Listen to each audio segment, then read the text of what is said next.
Creating a whiteboard video using Canva involves several steps, including setting up your project, adding elements and animations, and finalizing your video.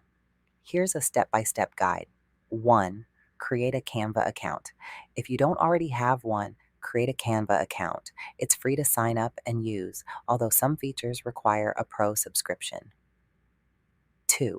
Start a new project.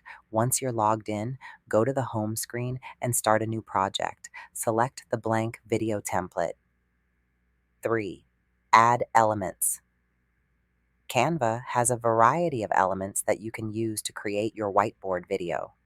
These include sticky notes, diagrams, arrows, shapes, and more. You can search for these elements using the search functionality. For example, you could type whiteboard drawings to find suitable graphics. 4.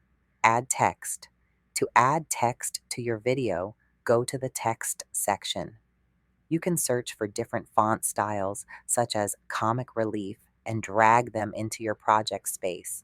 You can also change the text's color and size using the tools at the top. 5. Add animations. To add animations to your video, click on Animate. You can choose the animation that best suits your video from the left panel. 6. Add transitions. To add transitions between pages, click on the plus sign and select Add Transition. You can choose from different transition styles on the left panel. 7. Add audio.